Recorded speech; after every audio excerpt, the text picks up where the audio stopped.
Hey everybody, it's Legend. Everyone knows that I love bushcraft. I love survival-minded activities. I love to backpack.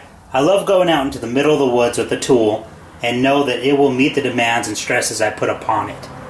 These are all tools I use for bushcraft, and that's what we're going to talk about today. We're going to talk about my go-to bushcraft tools. Okay, first off, let's talk about what I look for in a knife. Now, these are all knives I like to use out in the backcountry, whether I'm doing bushcraft, survival-minded activities, or if I'm just going out there for a lot of fun and doing little tasks around when I'm going backpacking. Now, all these knives have some things in common.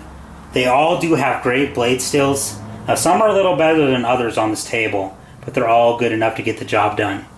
They all have good grinds on them. I prefer a convex grind or a full flat ground knife for my bushcraft survival because it will hold up when you're putting it through some wood for wood preparation, and it will hold up when you're doing food preparation, and they won't break off because they're too thin or not strong enough to meet the tasks that I put upon them.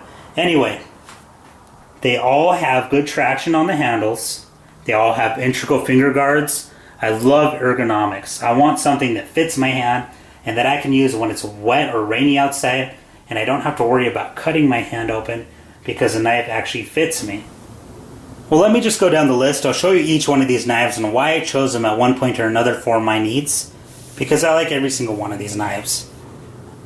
This one I designed and my buddy Robert Martin made for me.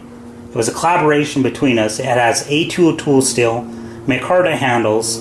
It's milled out in the center to put stuff on the inside. It has a thumb detent to do side draw cuts. It does have the finger guard here. You can see it has a great grind on it.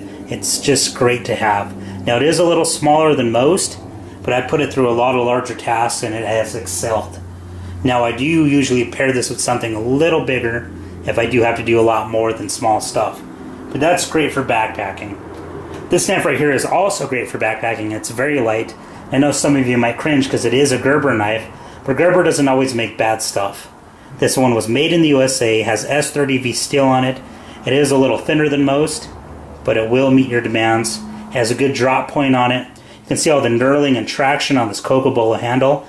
It does have the little finger guard here, and it's very nice to use, especially when it's wet or cold outside, because it won't slip from your hand. You can also see it has a large place for a lanyard here, so you will have room to do just about anything you want.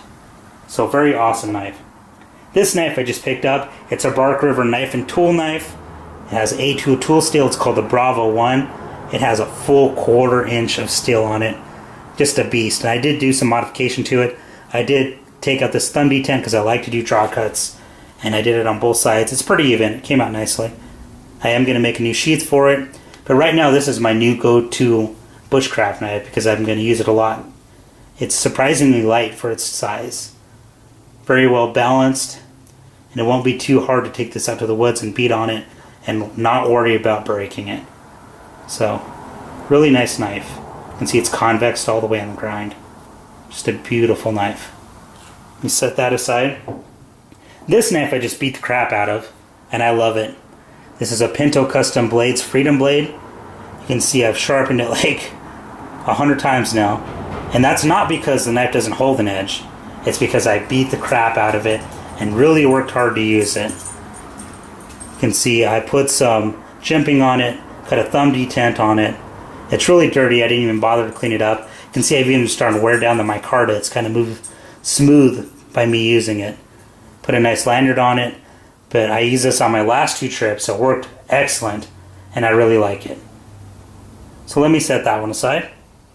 The next knife I'm going to do right here, this is a Sog Knife. This is called the Northwest Ranger 2.0. Now, its blade still isn't as good as the others, but it does have a great blade shape. It has a clip point. It's full flat ground. It does hold an edge. It's a little thinner than most, but I love this traction right here. It has great jimping. It has a good finger guard. It has a craton handle, and you won't slide up on this. This jimping is so good you could actually use it for notching. It might tear up your finger a little bit if it's really cold, but it does do the job. I used this for a while, and it served my needs, and it's a little cheaper than all the rest of the knives on the table. It's very nice to have. And the last knife that I like to use, I designed, is the very first knife I designed. It's called the Legend knife. It has S35V in steel. It does have a lot of traction on it. You can see the little knurling here, or jimping, whatever you want to call it. So I can do a push cut. It has jimping right here so I can do a lot of skinning with it. It has a recurve blade, but it's full flat ground all the way down on that, which is nice. It does have places to choke up. It does have micarta handles, and they're very grippy. It does have some engraving on it, which is just a bonus because it looks cool. You can see legend right there. I think that's awesome. Has some other stuff, but it does meet my needs. And all these knives are similar. They're all about the same size, and they're all great to use. Now let's talk about my axes. Or I should say axe, because there's only one axe that I like to use, and it's this one right here. This one's made by Grand Force Brunks. It's made in Sweden. It's just one of the best axes on the market. This is a Scandinavian forest axe. It has a 2-pound head. It's still a little heavy for backpacking, but if you do have to pack it, it is packable, and that's very important. It will do a lot of tasks that are larger that you might need done. If you need to cut down some lodgepole pine, this is perfect. It'll take down just about anything with no problem. It does hold an edge, which I really like, especially for an axe, because I hate sharpening axes all the time. So this one is just great.